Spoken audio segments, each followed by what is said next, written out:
Om Swastiastu, salam. Jadi perkenalkan, saya Imade Bagus Wilaksmana Putra. Pada kesempatan kali ini, saya akan mencoba untuk menjelaskan mengenai persiapan pada saat intraoperasi atau pada saat operasi. Jadi, persiapan perioperatif dapat dibagi menjadi 3 bagian. Saya sudah membahas mengenai preoperatif, kemudian sekarang saya akan bahas adalah durante atau persiapan yang kita lakukan pada saat operasi. Jadi adapun tujuan dari melakukan persiapan di tengah operasi ialah yang pertama untuk memberikan pilihan anestesi yang tepat dan terbaik. Jadi pasien tentu ingin mendapatkan perawatan anestesi yang tepat pada saat operasi, sehingga pasien pada saat operasi tidak terganggu ataupun tidak merasa cemas dan tidak merasa takut. Kemudian yang kedua, mengurangi angka mortalitas intraoperasi. Jadi pemilihan anestesi yang tepat ini juga sangat membantu untuk mengurangi angka mortalitas, sehingga pasien yang akan dioperasi dan sedang dioperasi dapat kembali bangun dan melanjutkan hidupnya seperti sedia kala. Kemudian yang ketiga yaitu mengurangi risiko komplikasi. Jadi pada saat operasi tentu banyak komplikasi yang dapat terjadi. Begitu juga dengan pemberian anestesi tentu memiliki komplikasi tersendiri. Jadi tujuan kita mempersiapkan intraoperasi ini untuk mengurangi risiko terdapatnya komplikasi. Kemudian yang terakhir, mengurangi biaya perawatan intraoperasi. Jadi biaya untuk dilakukan operasi dengan anestesi general, dengan anestesi regional itu dapat berbeda, dan kita bisa memilihkan anestesi yang terbaik dengan melakukan persiapan intraoperatif. Kemudian vignette-nya, perempuan 27 tahun dengan diagnosa FAM sinistra dengan rencana eksisi. Dari operator akan dilakukan excisional biopsi ODC atau one day care.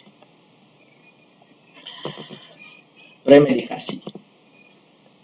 Jadi premedikasi ini merupakan obat-obatan yang kita berikan sebelum kita memasukkan obat anestesi. Jadi premedikasi ini memiliki beberapa tujuan, yaitu mengurangi kecemasan, mengurangi nyeri, mencegah terjadinya mual dan muntah, kemudian mengurangi kebutuhan obat-obatan anestesi yang akan diberikan, kemudian dapat mempermudah dan memperlancar proses induksi pada saat operasi, kemudian juga membantu pengosongan lambung dan juga menurunkan produksi asam lambung. Untuk obat-obatan premedikasi yang pertama, pasien dapat diberikan antikolinergik. Jadi antikolinergik ini bekerja menekan atau menghambat saraf parasimpatetis. Nah, kenapa kita ingin menghambat saraf parasimpatetis? Yaitu kita dapat mengurangi sekresi kelenjar, kemudian dapat mengurangi spasme laring dan bronkus, kemudian kita dapat mencegah bradikardi, kemudian kita dapat mencegah atau menurunkan motilitas usus. Kemudian contoh untuk obat antikolinergik adalah sulfas atropin.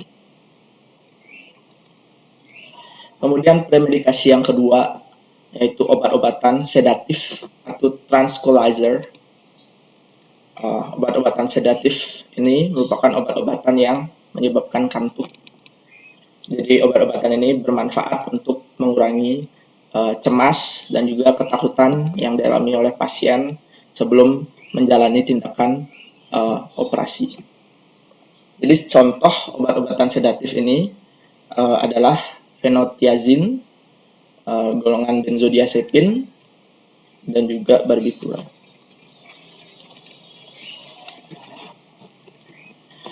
Kemudian untuk premedikasi selanjutnya kita dapat berikan obat-obatan analgetik opiat. Jadi tujuan kita memberikan pasien analgetik ialah untuk menekan pusat saraf nyeri. Hal ini bermanfaat untuk mengurangi nyeri pada saat tindakan. Jadi apabila terdapat anestesi yang kurang dosisnya, analgetik dapat membantu mengurangi nyeri pada saat dilakukannya tindakan. Kemudian untuk contoh analgetik opiat yaitu fentanyl, petidin, dan juga morfin. Kemudian untuk premedikasi selanjutnya yaitu obat-obatan antimimetik. Jadi antimimetik ini bekerja mencegah mual dan muntah. Jadi manfaat kita memberikan obat-obatan antimimetik ialah mengurangi risiko mual dan muntah post operasi. Jadi post operasi terdapat komplikasi adanya mual dan muntah. Antimimetik dapat mengurangi risiko terjadinya hal tersebut dan juga sebagai profilaksis pada pasien-pasien yang memiliki risiko tinggi nausea. Untuk contoh obat antimimetik yang dapat diberikan adalah ondansetron. Nah, kemudian untuk pemilihan anestesi. Jadi, sebelum dilakukan operasi, hendaknya kita memilih teknik anestesi yang akan dilakukan kepada pasien. Jadi, terdapat beberapa jenis-jenis teknik anestesi yang dapat diberikan pada pasien. Yang pertama adalah general anestesi atau anestesi menyeluruh di mana pasien tidak sadar. Kemudian terdapat regional anestesi di mana anestesi ini hanya melibatkan regio-regio tempat-tempat tertentu. Kemudian terdapat monitor anesthesia care. Ini merupakan tindakan anestesi yang diawasi langsung oleh dokter spesialis anestesi. Kemudian yang terakhir terdapat lokal anestesi atau anestesi yang hanya pada permukaan atau lokal saja. Nah, untuk one day care, kriteria ideal anestesi yang dapat diberikan untuk tindakan one day care hendaknya memiliki onset yang cepat dan dapat diprediksi, memiliki eliminasi cepat yang juga dapat diprediksi, kemudian kedalaman anestesi mudah dititrasi atau diatur kedalamannya, tidak merupakan metabolit aktif, tidak memiliki akumulasi, stabil dalam larutan air atau cairan yang mudah menguap pada suhu kamar. Kemudian tidak ada rasa sakit saat injeksi atau tidak iritan saat dihirup. Profil efek samping yang baik dan juga tidak memiliki risiko PONV atau postoperative nausea vomiting. Nah, untuk general anesthesia. General anesthesia ini cocok untuk pasien-pasien yang mengalami prosedur bedah yang membutuhkan relaksasi mendalam dalam jangka waktu yang lama. Jadi general anesthesia ini dapat diberikan pada pasien-pasien tersebut selama tidak ada kontraindikasi.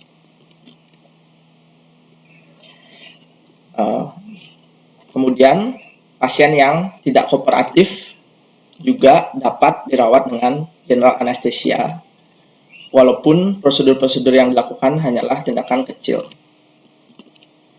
Kemudian